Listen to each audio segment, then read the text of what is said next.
विश्वानि देव सवितर्दुरितानि परासुव यद्भद्रं तन्नयासुव।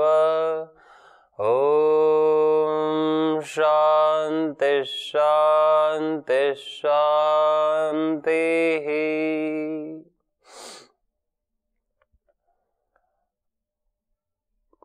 वेद भगवान की कृपा से हमारा जीवन निरंतर सत्य की ओर गतिमान रहता है। इसलिए वेद में एक मंत्र आया है, यह आत्मदा बलदा यस्य विश्व उपासते प्रशिशं यस्य देवाः यस्य छायामृतं यस्य मृत्यु कस्मै देवाय हविषा विधेम।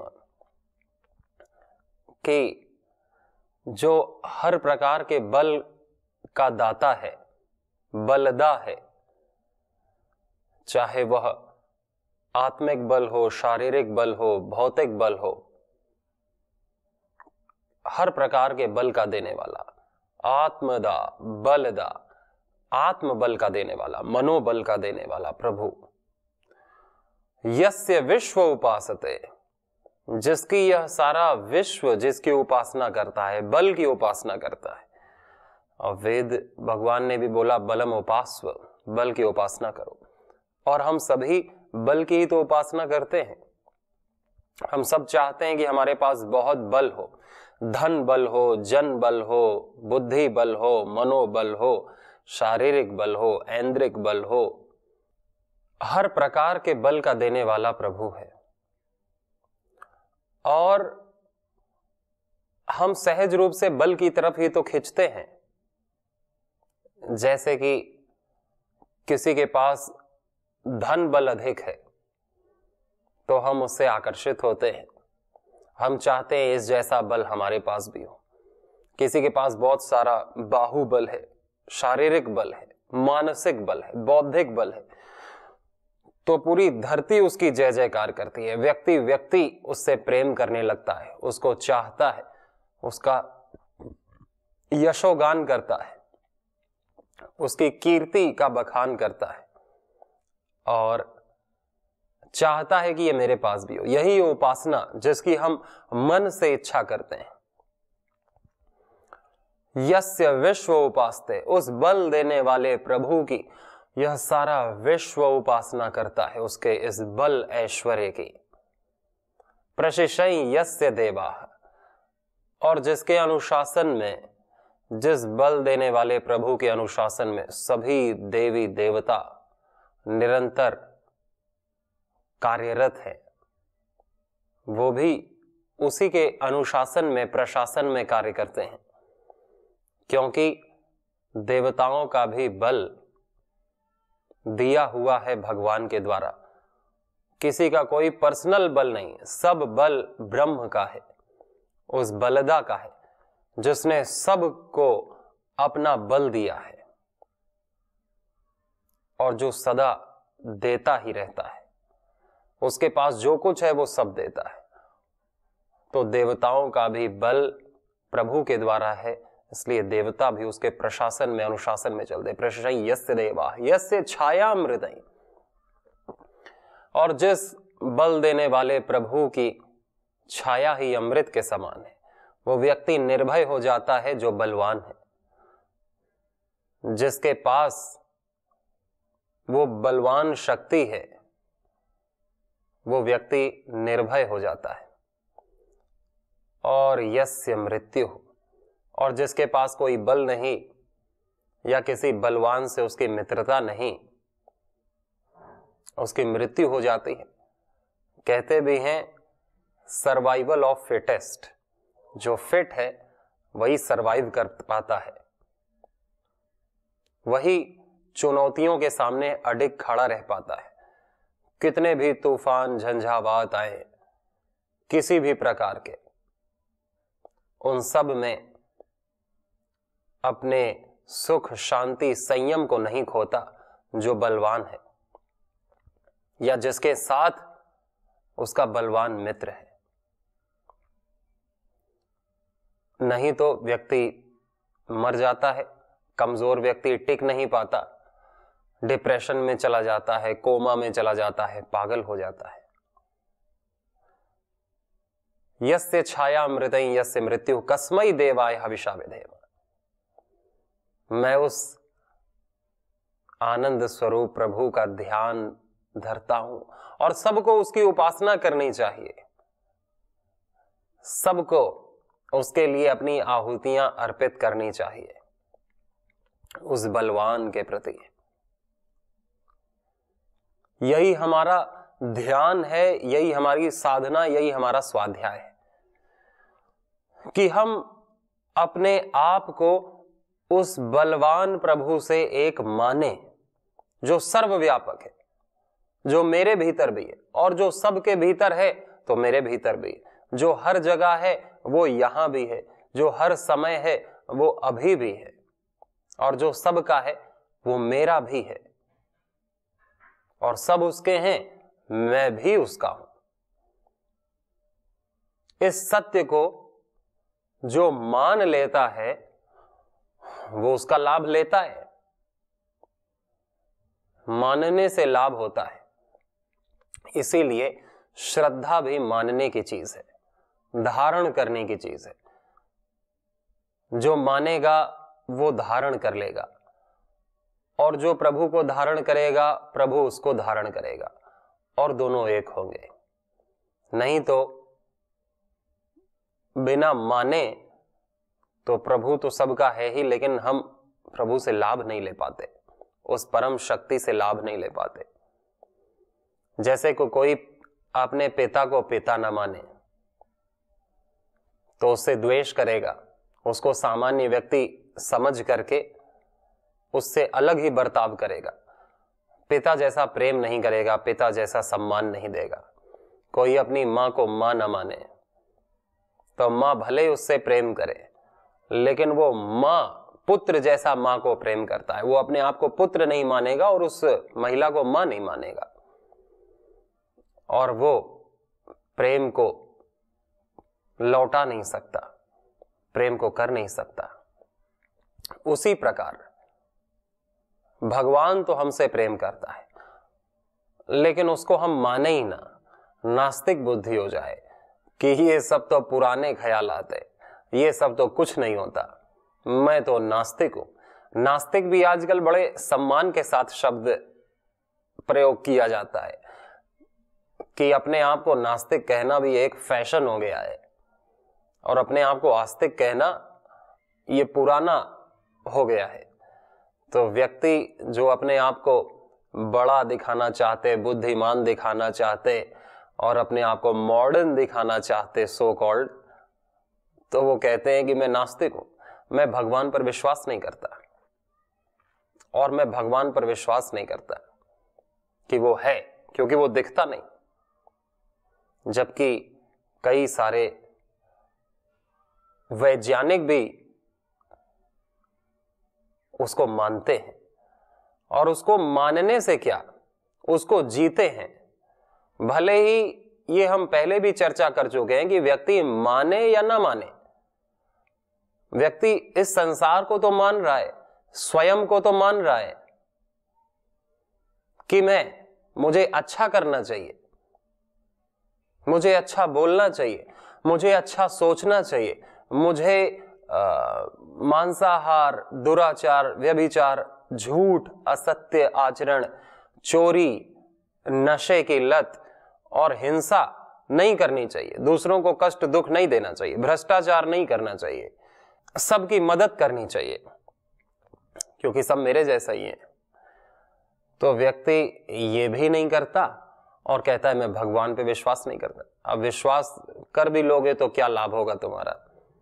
और जिस पे विश्वास करना चाहिए, इस समाज पर, इस राष्ट्र पर, अपने संबंधों पर, अपने शरीर पर, उसी पर विश्वास नहीं कर रहे हो।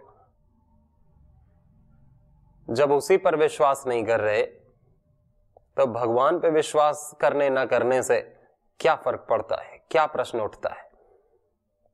भगवान तो जहां हम हैं वहीं से शुरू होता है।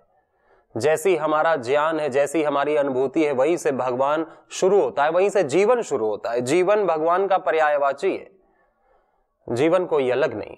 इस जीवन की पूजा करना, ये जो हमको जो सत्य दिख रहा है उसी को मानना, ये नहीं कि परम सत्य क्या है, मैं उसकी खोज में हूं और उसके चक्कर में जो हमको दिख रहा है हम उसी को ना देख पाए। हमको दिख रहा है दोषों से भरा हुआ मन, निराश हताश हृदय, हतोत्साहित रोगी शरीर, दुखी लोग परिजन, टूटते हुए संबंध, व्यसनों से भरा हुआ समाज, ये तो हमें दिख रहा है, ये सत्य तो दिख रहा है, यही सत्य है। तो हम जो सत्य दिख रहा है पहले उसको तो जिए कि हम कैसे इसको निर्व्यसन कर सकें। और यही गुरुदेव हमें सिखाते हैं कि मेरा जन्म किसी मुक्ति के लिए नहीं हुआ, क्योंकि मुक्ति तो सदा से मुझे प्राप्त है और सदा प्राप्त रहेगी। मुक्ति से मुझे कोई नहीं छीन सकता, मुक्ति मुझसे कोई नहीं छीन सकता, परमात्मा को मुझसे कोई अलग नहीं कर सकता, यहां तक कि परमात्मा स्वयं अलग नहीं कर सकता अपने आप को मुझसे। वो सदा से हम एक हैं। कोई ना मुझे भगवान से अलग कर सकता है, कोई ना मुझे मुक्ति से अलग कर सकता है, कोई मुझे अलग नहीं कर सकता। हाँ, मेरे जीवन का क्या लक्ष्य है, क्या ध्येय, ये तो मैं अनुभव कर चुका हूं कि वो मेरे साथ सदा है और मैं उसके साथ सदा हूं, वो मेरा है और मैं उसका हूं, और कुछ भी किसी में भी मेरा अधिकार नहीं, सब सेवा के लिए। और फिर अपने जीवन का लक्ष्य बताते हैं कि इस भारत को स्वस्थ करना, भारतवासियों को निर्व्यसनी बनाना, इस धरती से झूठ, बेईमानी, दुराचार, भ्रष्टाचार, हर प्रकार के दुर्व्यसन को, नशे की लत, हर प्रकार के बुरी आदतों को दूर करना, रोगों को दूर करना, ये मेरे जीवन का लक्ष्य है। इस पूरी धरती से नामो निशान मिटाना, गरीबी का, भ्रष्टाचारी का, अनाचारी का, रोगों का नामो निशान मिटाना, ये मेरा लक्ष्य है। और इसीलिए अपना तन मन धन सब योग के लिए, वेद के प्रचार के लिए, स्वदेशी के लिए, आयुर्वेद के लिए, गौ सेवा के लिए, संगठन शक्ति के विस्तार के लिए, सत्य की, धर्म की स्थापना के लिए दिन रात उनकी एक एक श्वास है, उनका एक एक कदम है, उनका एक एक कर्म है, यही करने की चीज है। और व्यक्ति यदि भगवान के पीछे लगे कि मुझे भगवान को देखना है, मुझे जानना है, मुझे करना है, लेकिन वो देख नहीं रहा, वो जान नहीं रहा, वो कर नहीं रहा जो उसकी आंखों के सामने है, तो करने की चीज तो भगवान हम सबको देते हैं कि जो कर्तव्य हमारा है वो करने का है, उसी का नाम तो कर्तव्य है। जो करना चाहिए और जो नहीं करना चाहिए वो अकर्तव्य है। और जब हम कर्तव्य का पालन करते हैं तो हमें भगवान पात्रता देते हैं और दिव्य कर्तव्यों को करने की। लेकिन जब हम अपने वर्तमान के कर्तव्य से ही मुंह चुराते हैं, वर्तमान के कर्तव्यों में ही काम चोरी करते हैं, छिपते हैं, बचते हैं, दूर भागते हैं, तो दिव्य कर्तव्य तो मिलने की बात रही। हम जो कर सकते हैं उसको करने में भी असमर्थ हो जाते हैं, अशक्त हो जाते हैं, दयनीय हो जाते हैं। जो हम कर सकते हैं उसको पूरी निष्ठा, भक्ति और निस्वार्थ भाव से उसे करना ही भगवान की पूजा हो जाती है। भगवान उसे अपनी पूजा मान लेते हैं कि हे अर्जुन, तू अब सन्यास लेने की बात मत कर। ऐसा महाभारत में गीता का उपदेश देते हुए प्रथम अध्याय में ही भगवान योगेश्वर श्री कृष्णचंद्र अपने भक्त, अपने शिष्य, अपने सखा अर्जुन से कहते हैं कि तू अब युद्ध, अपनों से युद्ध हो रहा है तो तू भाग खड़ा होने की बात कर रहा है कि ये मेरे अपने हैं, मैं इन्हें कैसे मारूंगा, मैं इन पर कैसे हाथ उठाऊं। कोई दूसरे होते तो तेरे को कोई प्रश्न नहीं था, आज अपने हैं तो प्रश्न है। और तू सन्यास की बात कर रहा है कि सन्यास अच्छी चीज है, मुझे सन्यास ले लेना चाहिए, मैं तो भिक्षा मांग के अन्न खा लूंगा। लेकिन नहीं, तू अपने कर्तव्य से पीछे हट रहा है। और तू यदि अपने कर्तव्य से पीछे हटेगा तो कोई भी दूसरा कर्तव्य तू चुनेगा तो उसका तू पालन नहीं कर पाएगा। ना तू सन्यास धर्म का पालन कर पाएगा, ना तू भिक्षुक धर्म का पालन कर पाएगा, ना तू परिव्राजक धर्म का पालन कर पाएगा, ना तू भक्त बनेगा, ना ज्ञानी बनेगा, तू कहीं का नहीं रहेगा, तेरा नाश हो जाएगा। इसलिए किसी भी प्रकार से तुझे अपना कर्तव्य करना ही श्रेष्ठ है। चाहे तू ज्ञान की बात कर, या भक्ति की बात कर, या कर्म की बात कर, या कर्तव्य की बात कर, या यश कीर्ति की बात कर, सम्मान की बात कर, हर तरह से तेरे को तेरा कर्तव्य ही करने योग्य है। और युद्ध करना ही तेरा कर्तव्य है। ये देख करके युद्ध नहीं करना कि कौन अपना कौन पराया, ये तो भेद दृष्टि है। जो भी अधर्म है वो मेरा नहीं है और उसी के साथ मेरा युद्ध है, अधर्म के साथ मेरा युद्ध है। तेरा युद्ध किसी व्यक्ति के साथ नहीं, तेरा युद्ध है अधर्म के साथ, अनीति के साथ, अनाचार के साथ, भेद दृष्टि के साथ तेरा युद्ध है। तू युद्ध कर, बाकी व्यक्तियों को मत देख। व्यक्ति तो कभी नहीं थे, न जन्म के पहले थे और न मृत्यु के बाद में होंगे। इन सब को तो मरना ही है, तो इनकी क्यों चिंता कर रहा है? जो धर्म शाश्वत है तो उसकी चिंता क्यों नहीं कर रहा? तू धर्म की चिंता कर जो सदा रहने वाला है, जो तेरे साथ रहने वाला है, जो धर्म तुझे अभय दान देगा, जो धर्म तुझे शक्ति का दान देगा, वो मेरा ही स्वरूप है। तू मेरा ध्यान कर, तू धर्म का ध्यान कर, तू अपने कर्तव्य का पालन कर। और भगवान ने श्रीमद् भगवद गीता में अर्जुन को उसके कर्तव्य का ही तो बोध कराया। और संत क्या करते हैं? संत हमें अपने कर्तव्य का ही तो बोध कराते हैं कि किसी वैवाहित जीवन में गृहस्थी को कैसे जीना चाहिए, उसके क्या कर्तव्य है। एक छात्र को कैसे पढ़ाई करनी चाहिए, कैसा दिनचर्या होनी चाहिए, उसके क्या कर्तव्य हैं। एक सैनिक के राष्ट्र के प्रति क्या कर्तव्य है, एक शिष्य के गुरु के प्रति क्या कर्तव्य है, एक भक्त के भगवान के प्रति क्या कर्तव्य है, एक नागरिक के राष्ट्र के प्रति क्या कर्तव्य है, एक गांव वाले के क्या कर्तव्य हैं, एक व्यक्ति के, एक भाई के, एक शिक्षक के, एक कर्मचारी के, एक सैनिक के, आदि आदि, एक राजा के, एक प्रजा के क्या कर्तव्य है। यही तो मनुस्मृति में, यही तो विदुर नीति में, यही तो चाणक्य नीति में, यदि तो भर्तृहरि के नीति शतक में, यही सारी स्मृतियों में, और यही भगवान की ईश्वर की वाणी वेद में बताया कि क्या कर्तव्य है मानव के, क्या कर्तव्य है स्त्री के, क्या कर्तव्य है पुरुष के, क्या कर्तव्य है। उत्तिष्ठ ब्रह्मणस्पते देवान यज्ञेन बोधया आयुः प्राणम प्रजाम पशुम यजमानम च वर्धया। यही कर्तव्य है सतपथ पर चलना, अप्रमत्त होकर के, तप करते हुए, त्याग करते हुए, अपने कर्तव्य का पालन करना, अपने आदेशों का पालन करना। जो आदेश हमको मिले हैं और जिनको हमने ही स्वीकार किया है।